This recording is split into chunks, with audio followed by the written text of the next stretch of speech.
My name is Marcus. My name is Connor. My name is Kara. I am one of them. This is our story.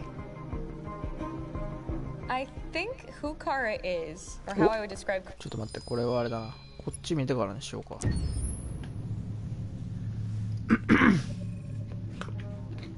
When David and Guillaume got back in touch about making Detroit, I wasn't terribly surprised they decided to make it because the fan response was so intense. So it makes sense that they would choose to do that after the enthusiasm. It was a challenge, and it was just an interesting thing to get my head around how to approach this character now as a different, much older person, and whether or not she had changed. And I'm very happy to say that with Detroit, I've had the opportunity to see Kara grow so much more than I ever expected. You do the housework, the washing, you cook the meals, and you take care of... God damn it, where the fuck's the rat gone now? Alice! Alice! I mean, she starts out essentially how she does in Kara, in a very, not robotic, but you know, android other way. でもこれほんますごいよな。だから人の顔にその何モーションキャプチャーのやつつけて実際にこうやって演じてもらってその当てはめてる。すげえよなこれ。Emotions change and how much emotion is based on things like empathy and social experience, and so having, you know, as much material as I got with David to have this huge nuanced arc was really incredible. Why couldn't we just be happy? This experience has been quite different than the experiences I've had shooting film or TV or doing theater work. I have 83 dots on my face and really flattering black wetsuit type thing, and you're jumping around with props, and it's kind of like being a 10-year-old imaginative kid, which is fun. There's 80 cameras around us. It's already lit. So we just shoot and shoot and shoot and shoot. There's no change of sets. There's no hair and makeup. There's no wardrobe. So we move really fast. And we'll go through about 35 pages in a day. Working in TV or film will probably do 6 pages a day. It's kind of acting boot camp. It's like working out constantly. I mean, you're doing this thing, and then you got to do something that's completely other back to back to back. And so that kind of process of working is very challenging, but it's also very exciting because you just have to keep coming up with new ideas. And your head goes all over the place because you're trying to keep track of basically 4 different storylines for each different response. You shot that girl, for fuck's sake. It was a machine that looked like a girl. Yeah, I know what I should have done. I just told you I couldn't. All right, I'm sorry. The fact that David Cage, he's telling like many stories interwoven from beginning to end is super complicated and super impressive. And I have no idea how he keeps it all together. ほんまにその実写でさ、海外ドラマとしては見たいよね。ちょっと面白そうじゃない。海外ドラマでデトロイト・ビカム・ヒューマン出てたら。would invest that much in it, and it's always inspiring. 最終的にそのプレイした人とかやったら、 My experience with motion capture is this one. なんていうの？ And I found it どのルートに行くとか、どのエンドになるとか分からんわけやん。 Because they said the computer's going to build you. But then as we got into it, I realized all the elements of it were still artistic. I just dipped into a really brilliant setup here. それこそさ、この何カールとそのマーカスのさ、2人のそのただの日常とかさ、あ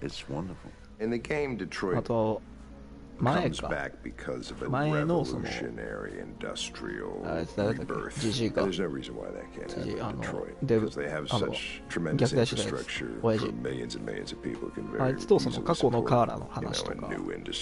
The city is really strong and resilient. But the city has also been through so much. actually you see the damage. But it takes that time だからおかんが出ていく前の話。 reinvesting into the city that I think is だから happening. アリスが来始めの頃 The の話 potential と of かさ、っ Detroit て as い a うのもちょっ city と見たいよ。 is something that this game does a lot of justice to, because it would be easy to look at Detroit as some place that used to be, and that's not the case. 非 This 番の game コナーと provokes か a さ、 lot of conversation and reflection on our potential 非 near 番の future コナーちょっと見てみ engagement たいな。 with machines. That's what we are to them. There's merchandise on display in a shop window.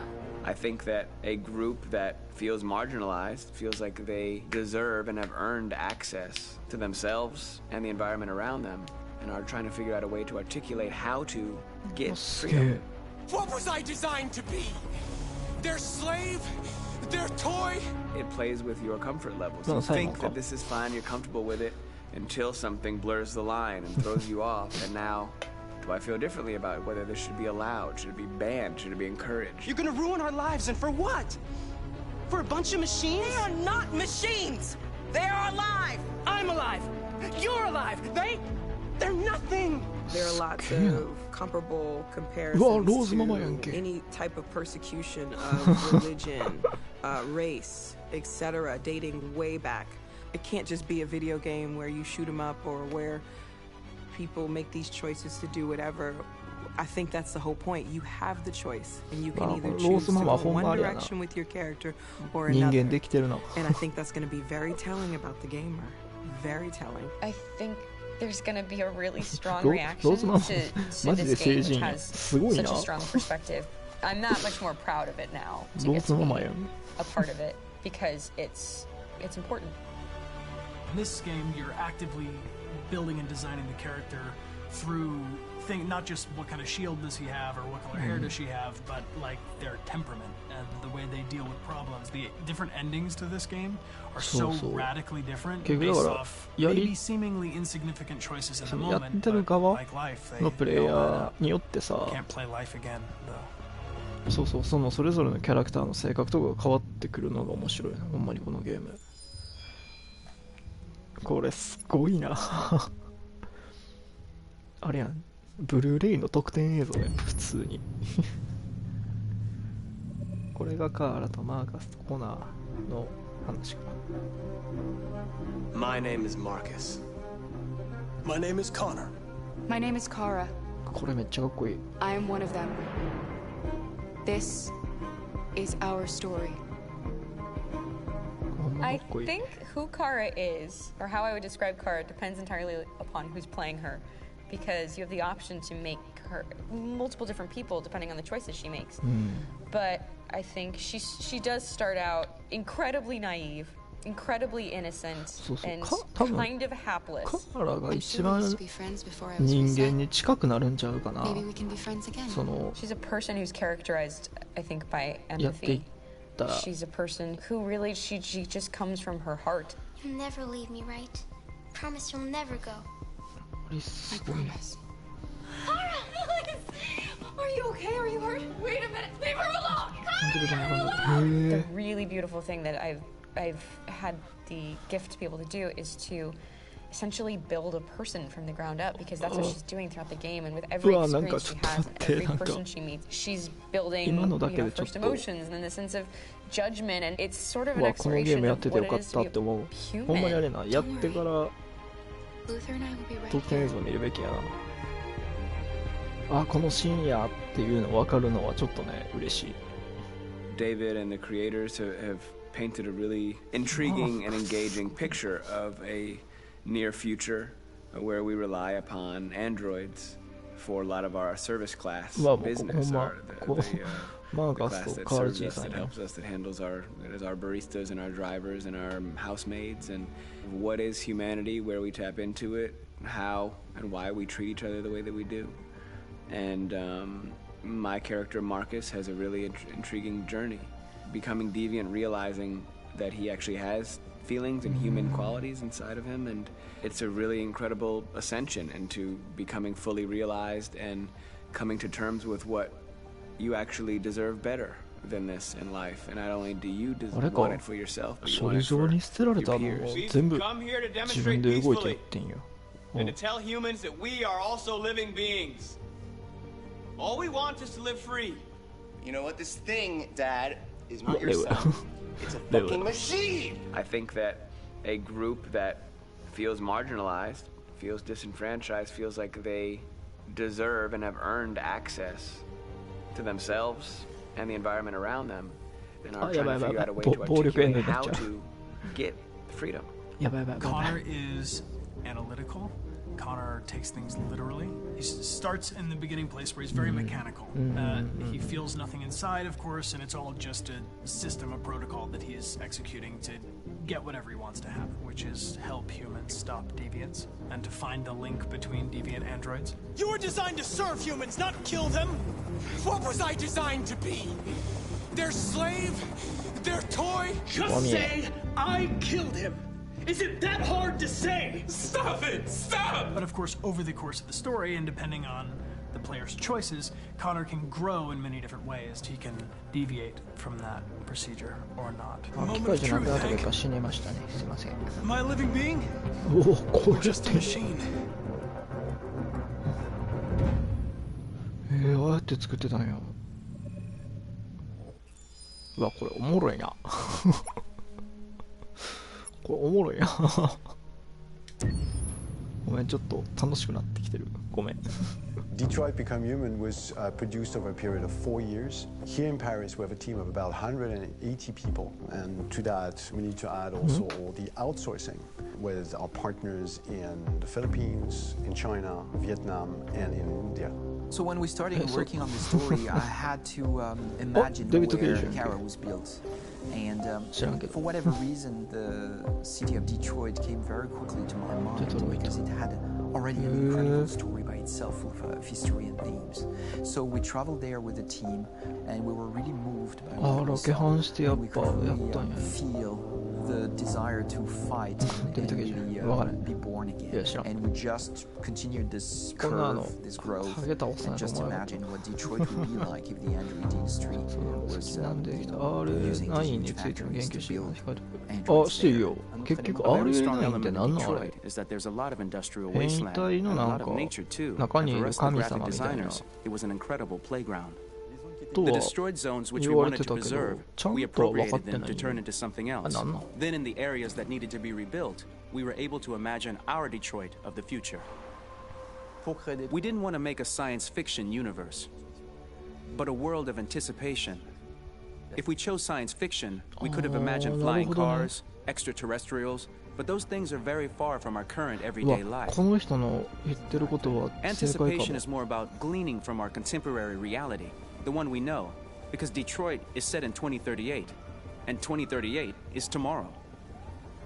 The difficulty we had was sticking to reality. That is to say, technology becoming more and more invisible, a lot more elegant, and at the same time, making it visual. So all the computer equipment, autonomous cars, we simply had to invent. They are in fact very technological objects, but at the same time remain very credible and ingrained in reality.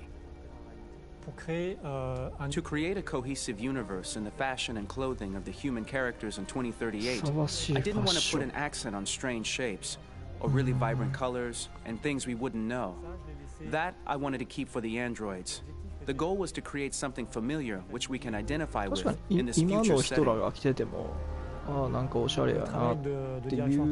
Working on the artistic direction for the androids was a bit special because this is a project about the place they could occupy in the human world.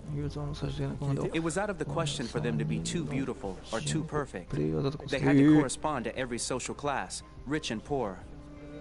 Inspired by everyday utilitarian clothes, I brought a modern touch by adding dynamic display surfaces, the armband we can see on the side, the triangle on the front and back, and LED. Like that, there's no confusion. All right, now, we need to go. You can't do that. Why aren't you sending a real person? Once we cast the actors, we travel to meet them in order to scan their faces. We record the structure of their face with the scan. And we record the colors and patches of skin with photography. Once we have this information, we will use this as a basis for modeling and creating the characters. The artist will make it more realistic, but will also enrich it. He will propose ideas which we will develop together. Finally, we will have a character with character, who corresponds to the project in the world. When the actors come to Quantic Dream, we show them the design, what their image will be, and what they will look like in the game.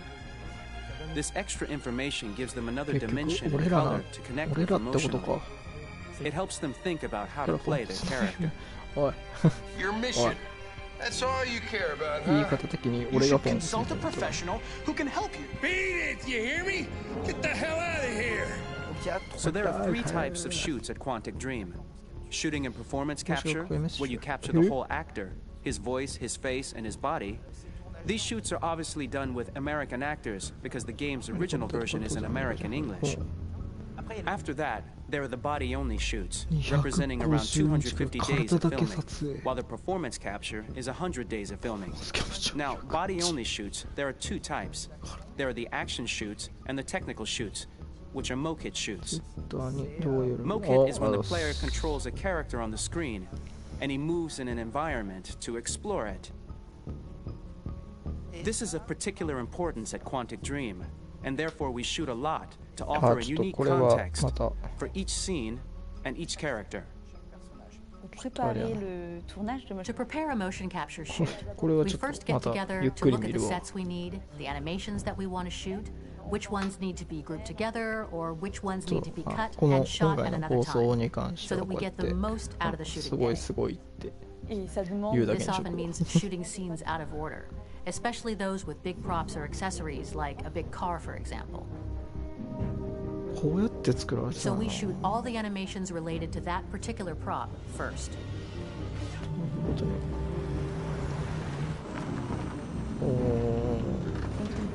The biggest challenge for the mocap team was shooting a Spider-Man mokit. We had to build a wall and attach an actor to a harness with cables so we could pull him up and render him climbing. The shooting on this game took about, I would say, more than a year, maybe 1 and 2 years, with about 300 actors on set. So it's quite a massive production. But so much happened on this set between the stunts and the shootings with the little girl and all these great actors that we had. It was really a very, very memorable journey for myself. Today, Detroit has over 37,000 animations. When we retrieve the motion capture data, it's just a cloud of points, which represent all the markers worn by the actors. From this cloud of points, we have a phase called retargeting, which gives us a skeleton. This skeleton will be applied to the characters of the game. There is still work to be done, but this gives us the main movements. Since we are working on something very realistic, we must recognize the actor and also recover all the emotion he expresses in his performance. We use a system of facts, an identity card for each actor. We make the actor do a whole range of facial expressions. Then we recover all the expressions and paste the animations on a puppet that Jan has prepared. I then recover and refine these poses. I might stretch the lip, reinflate a cheek, tiny details that make the finished product really capture the actor. Because of the nature of our mocap system today, when we receive the animations, we're missing eye movements, and so the character has that dead look. He really has no eyes, so then it's a big part of the work for the animators to find the regard of the actor in relation to his position, in relation to the body, etc. It was crazy when I saw the newest model for Kara, because they've been working on it, and this was the first time I literally jumped in my seat. It not only looked so much like me, it was the fact that it looked so lifelike. It wasn't that it looked just like it was a camera, it was something else, you know, but it looked alive. It's exciting. Yeah, it's kind of terrifying. Game after game, we learned the rules of optics and filming, and our goal with Detroit Become Human was to have cameras that would actually emulate the optics of a real physical camera. So basically dealing with real-world imperfections was our main task, and just to make cameras look as real as we can. Once the animations are shot and processed by the animation department, integrated and polished. We film them. That is to say, we really do a mise en scène, as in cinema.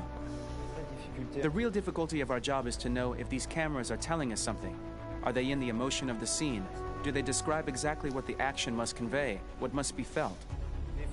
The most important challenge for me was one of the final scenes where Marcus decides to start the revolution and go to the battlefield. Very quickly, we imagined this to be a huge sequence shot. We wanted the feeling of a cameraman running behind us, while showing Marcus, the androids who help him, the person shooting at us, etc. Above all, it was necessary to say to oneself, this scene is very violent but does not glorify war. On the contrary, that war is something improbable and absurd. It was really a fun challenge. The idea was to say we have 3 characters. We would like each of them to have a specific cinematography. We wanted Kara to be much more filmed with some kind of handheld camera, to have something very living, very breathing. For Connor, we wanted something very cold and very perfect. And for Marcus, we wanted something epic and spectacular. So it was about the filming, but it was also about the photography. So we worked with a director of photography to give each character a different lighting, different key colors. Each of them would have their own worlds. And finally, we worked with the composers. でカーラはホームビデオみたいな、その誰かをメインで映してたらどっちかを映してないみたいな。でマーカスはもうそれこそ映画のワンシーンみたいな動きとかしてるやんか。あらすごいなって思う。おルーサーやルーサーやクアンショートフィルムでさこの映像待て。う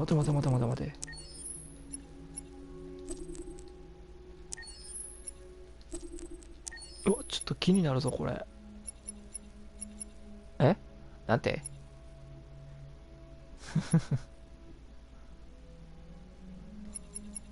何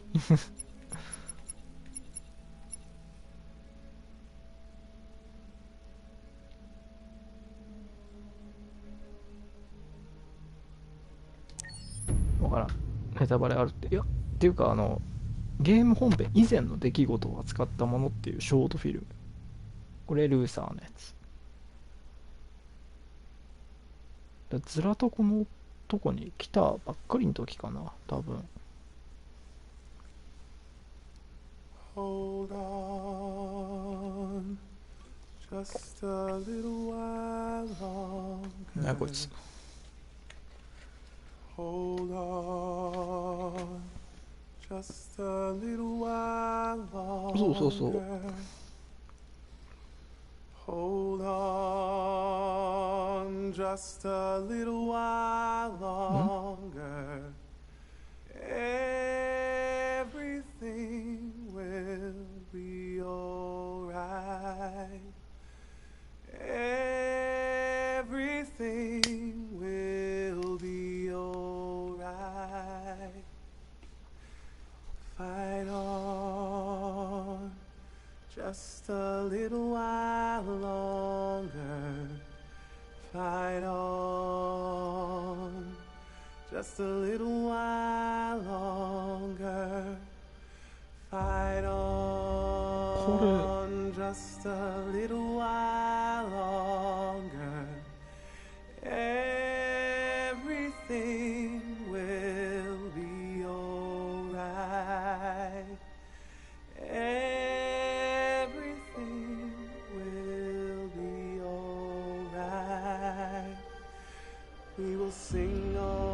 これ多分そのズラトコのとこにおって見たら改造されてもう意志がなかったわけやん。でもこのもうちょっと後にカーラが来てその変異体になって自分自身のやるべきことみたいなのを自分自身で見つけるやんか。それの歌を歌ってんちゃうかな。耐えなさいっていうの耐えなさいこのあるべき姿にっていうのはカーラが来るまで耐えて来たらあるべき姿、自分のやりたいことができる風になるっていうのを歌ってるんやと思う。歌詞なくて、俺もちょっと思った。ゲームエンジンで作成したリアルタイム映像、どういうこと？ちょっとわかんない。ずらとこは歌うんか、ずらとこも歌うんか。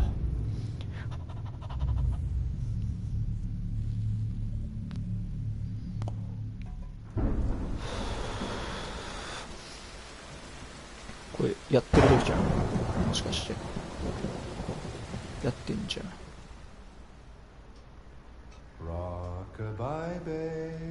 歌ってんなおい。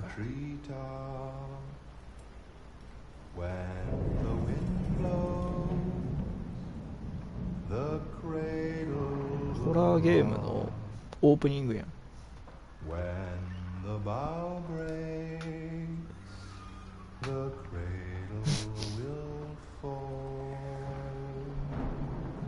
And down will come baby, cradle and all. Rock-a-bye baby in the treetop. When the wind blows, the cradle will rock. When the bough breaks, the cradle will fall. 白熊人気やんけ。And down will come baby, cradle and all. くそ、バイオ RE2 の幼女が脱出するとこをちょっと思い出してしまってんけ。When the wind blows, the cradle will rock. When the bough breaks, the cradle will fall. And down will come baby, cradle and all.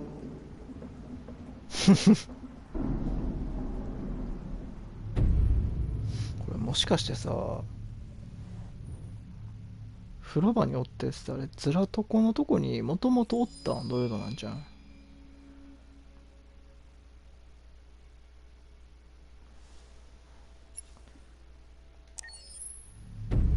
お前もなんか、お前歌い始めたらもう無理やぞ。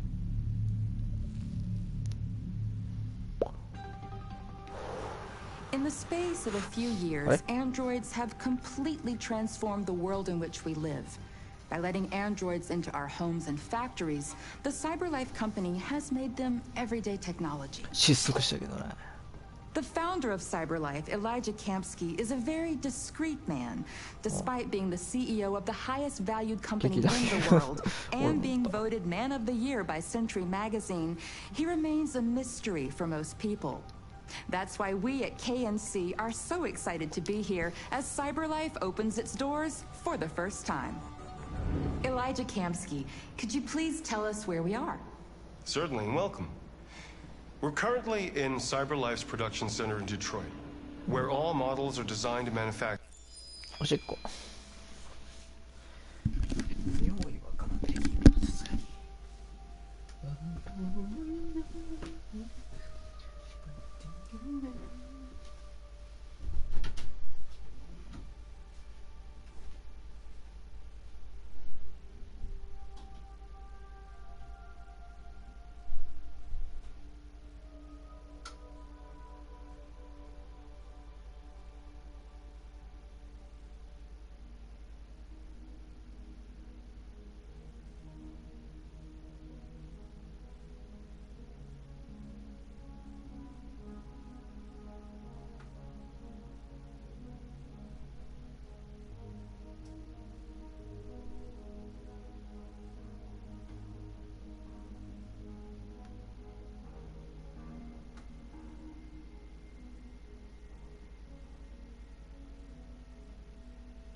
コンビでツッコミやってそう。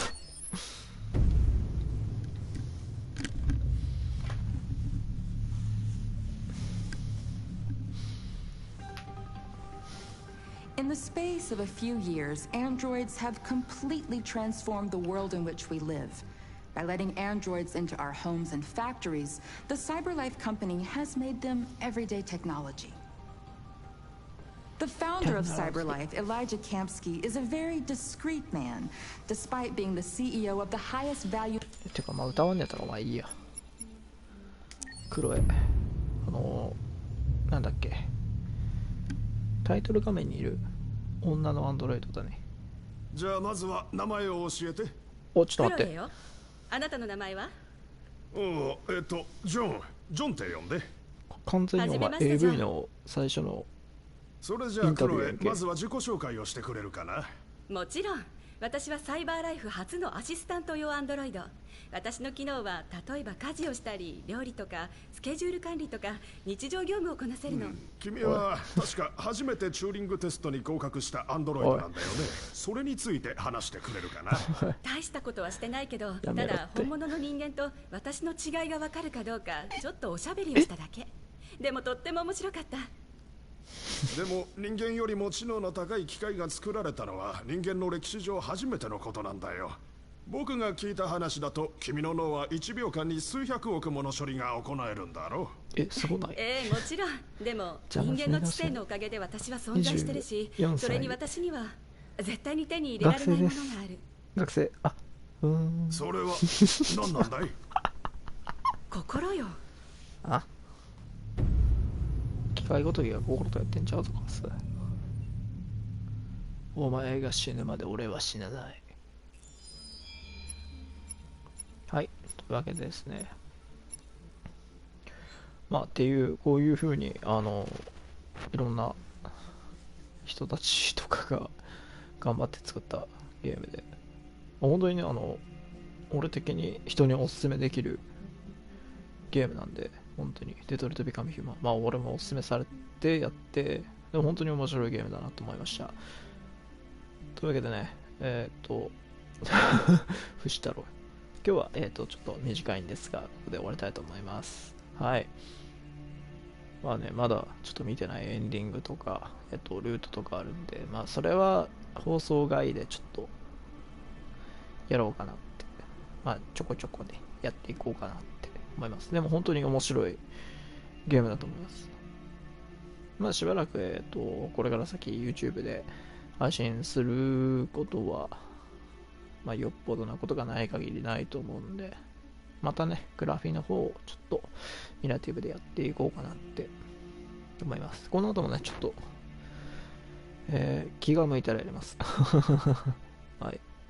今何時だ？12時でしょ。まあもしかしたら、まあ、夜中にちょびってやるかもしれない。やらないかもしれない。あんま期待しないでそれじゃあお疲れ様でした。おやすみなさい。ここで僕の、デトロイト・ビカム・ヒューマンは本当に、終わりということで、なんか異常な値上がり GoTo も影響。やろうなやろうななんか旅行行く人めっちゃ増えてるらしいからね。まあ旅館とかでこうカニ出すとか増えてるらしいからどうでもいいけど配りやもんな。はい、それじゃあお疲れ様でした。ではまた次回バイオハザード4でお会いしましょう。お疲れ様でした。